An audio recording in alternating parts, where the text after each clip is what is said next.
안녕하세요. 포마녀입니다. 오늘은 정렬과 행간 자간에 대해서 알려드리려고 하는데요. 일단 제가 띄워놓은 예제를 제작해 보면서 정렬을 어떻게 하는지 익혀보실 거고요. 행간 자간을 어떻게 해야지 예쁘게 조절할 수 있는지에 대해서 배워보도록 하겠습니다. 자, 그러면 새로 만들기를 해주셔야겠죠? 새 캔버스를 만들어 주셔야 되는데, 새 캔버스는 파일의 뉴를 클릭해 주셔도 되고요. 커맨드 N을 누르셔서 새로 만들기 창을 열어 주셔도 돼요. 그래서 width height 가로 1000 세로 1000 픽셀로 조정을 해주시고요. 해상도 72 컬러 모드 RGB 웹용 캔버스로 열어주겠습니다. 그래서 크리에이트 버튼을 눌러주시고요. 자, 여기서 옵션 마우스 스크롤로 왔다 갔다 하시면 캔버스가 확대 축소 되거든요. 이런 기능도 있고, 저는 이 돋보기 툴이 있는데, 이 돋보기 툴의 단축키가 Z예요. 알파벳 Z거든요. 그래서 알파벳 Z 눌러서 이렇게 클릭해서 왔다 갔다 하기도 해요. 마우스를 클릭해서 왔다 갔다 하시면 이렇게 조정이 되거든요. 그래서 여기다가 한번 제작을 해볼게요.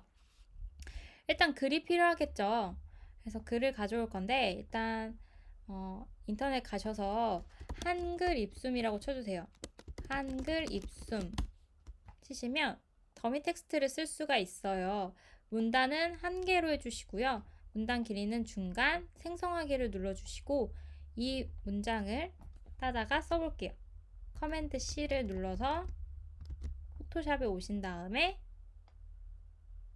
문자 툴 선택해서 클릭, 커맨드 V 하시고 커맨드 A를 누르시면 전체 선택이 되는데요. 일단 폰트 옵션 바 보시면 본고딕이라는 채를 쓸 건데, 여러분들은 뭐 깔려져 있는 폰트를 쓰셔도 돼요. 저는 본고딕 채를 쓸 거고요. 그리고 볼드 말고 본문에 쓰는 글자니까 노멀로 이렇게 얇게 써줄게요. 그리고 폰트 크기는 30 정도로 주겠습니다. 너무 작네요. 그러면은 한 50 정도로 45 정도로 줄게요. 45. 그래서 커맨드 누르신 상태에서 이렇게 움직이시면 이렇게 움직일 수 있거든요. 한 이 정도로 두고 줄글을 한번 엔터 쳐서 내려볼게요.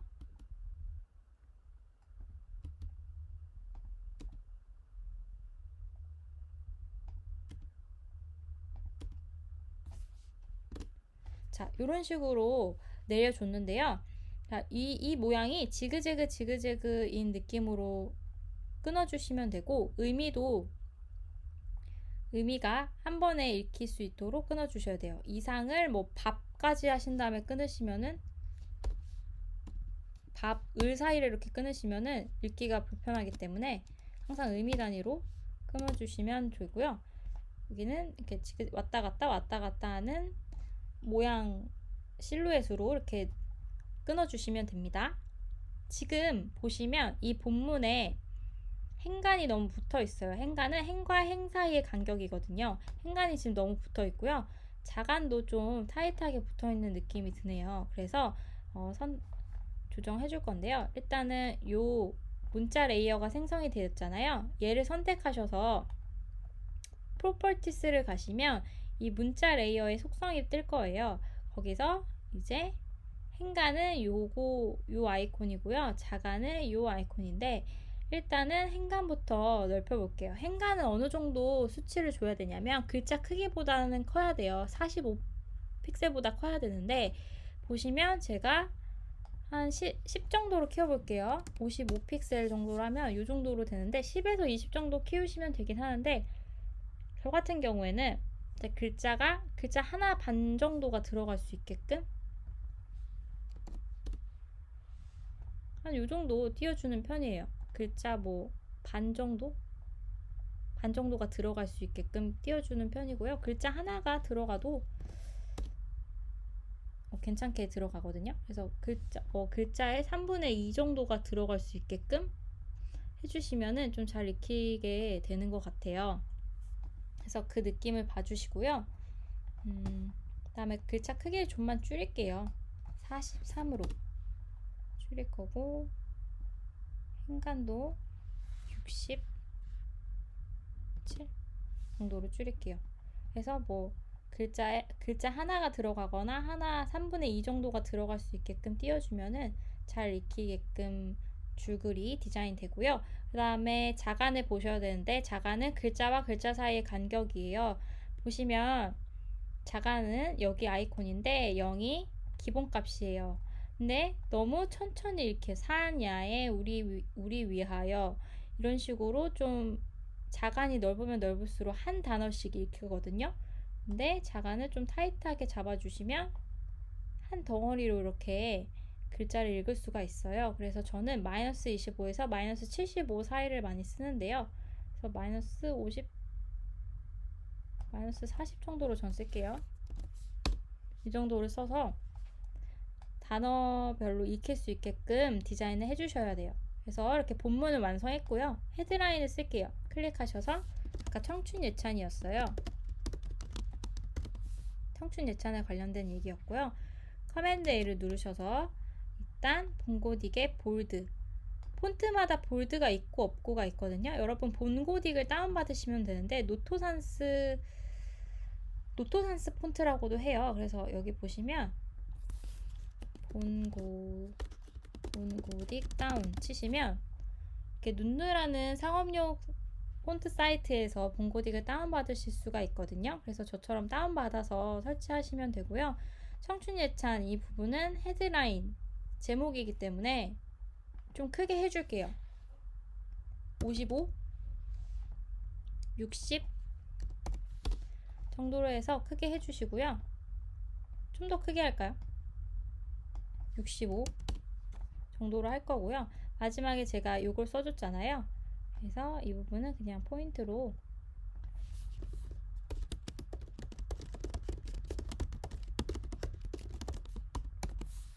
써주실 거고, 얘는 아까 폰트 크기가 몇이었죠? 얘가 43이었거든요. 똑같이 43으로 할게요. 43으로 해주시고요. 아이고, 커맨드 엔터 치시면 이렇게 커서가 사라집니다. 두께를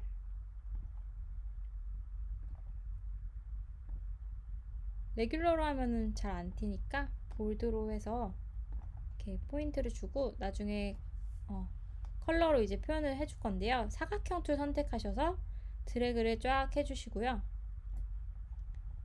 더블 클릭하시면 컬러 피커 창이 뜨고, 여기서 원하는 이런 색깔로 할게요.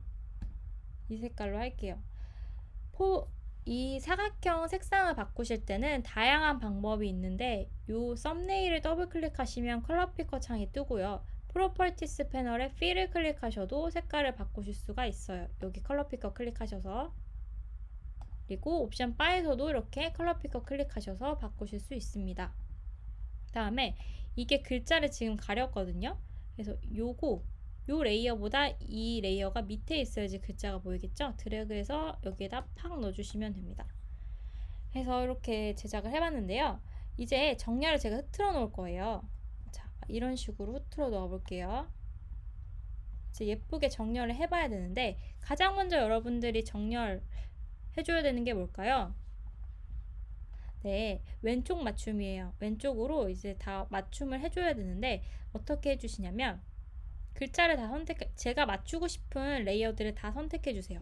이거 선택하셔야겠죠? 이동 툴에 오토 셀렉트 켜져 있는지 확인하셔야 돼요. 이게 자동 선택 기능이거든요. Shift 키 누르고 클릭하면은 레이어 선택되는 거 보이시죠? Shift 키 누르고 나 얘도 맞춰야 되고 얘도 맞춰야 돼. 그럼 4개 다 선택되었죠? 그 다음에 이동 툴 옵션에서 왼쪽 맞춤 아이콘이 있거든요. 여기 보시면 왼쪽에 선이 있잖아요. 이 선을 기준으로 정렬이 되는 거예요. 그래서 클릭하시면 왼쪽으로 탁 하고 맞춰지죠. 그럼 이건 뭘까요? 이 4개의 요소들이 가운데로 맞춰지는 거예요. 이렇게 가운데.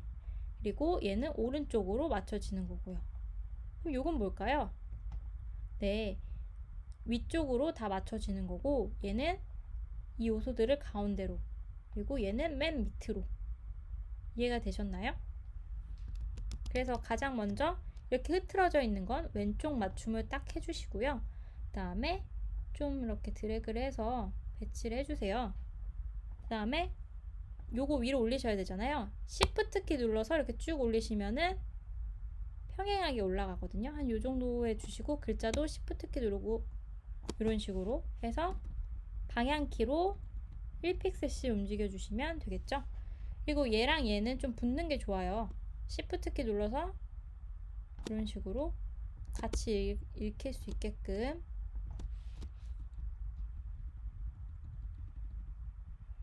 Shift 키 누르고 방향키 누르시면 10픽셀씩 움직이실 수 있어요. 자, 이렇게 두시면 같이 읽히고 마지막에 포인트를 줄 수가 있는데요. 자, 여기서 이제 중요한 게 이 덩어리들이 이런 식으로 살짝 이렇게 쏠리면 안 되잖아요. 이 덩어리가 이 캔버스 안에서 정 가운데 맞춰줘야 되거든요. 그 방법을 알려드릴게요. 자, 이걸 덩어리로 묶으셔야 돼요. 내가 가운데로 맞추고 싶은 부분을 덩어리로 묶은다고 생각하세요. 그러면은 이 4개의 레이어를 다 선택을 해주세요. 컨트롤 키 눌러서 커맨드 키 눌러서 눌러주시고요. 다음에 커맨드 G를 누르시면 그룹으로 묶이거든요. 그럼 이제 얘는 하나의 덩어리예요. 하나의 덩어리고 얘를 제가 여기다가 배치를 할 거고 이제 얘를 이 캔버스 사이즈 안에서 가운데 정렬시키실 거잖아요. 그러니까 커맨드 A 하시면 전체 선택이 되기도 하는데 이 방법 말고 선택 영역 툴로 쫙 드래그해서 영역을 지정해 줄게요. 만약에 제가 이렇게 지정하면 이 지정한 레이어, 이 지정한 선택 영역 안에서 정렬을 하실 수 있고요. 저는 이 캔버스 전체를 선택했으니까 이 전체 영역에서 이 덩어리를 가운데 정렬할 거예요. 그래서 이 그룹 레이어를 선택을 해주시고요. 이동 툴에 정렬 아이콘이 있었죠. 그래서 세로축으로 가운데에 그리고 가로축으로 가운데 이렇게 눌러주시면 이런 식으로 중앙으로 배치를 하실 수 있고요. 선택 영역을 해제를 해주시면 돼요. 커맨드 D 이런 식으로. 그러면은 이게 중앙으로 정렬이 된 거거든요. 그래서 내가 중앙 정렬하고 싶은 거는 덩어리로 묶어주세요. 덩어리로 묶어서 선택 영역 지정하신 다음에 이동 툴 옵션에서 요거 선택하시면 됩니다. 하면은 이렇게 중앙 정렬하실 수가 있어요. 그래서 저희는 오늘 정렬과 행간 자간에 대해서 배워봤는데요. 이 강의 영상을 보시면서 이렇게 텍스트를 써보시고 어떻게 하면 고객들이 더 눈에 잘 들어올 수 있게끔 글을 쓸 수 있을지 생각하면서 글을 쓰시면은 가독성 있게 디자인하실 수 있을 것 같아요. 그럼 오늘 여기까지 하도록 하겠습니다. 감사합니다.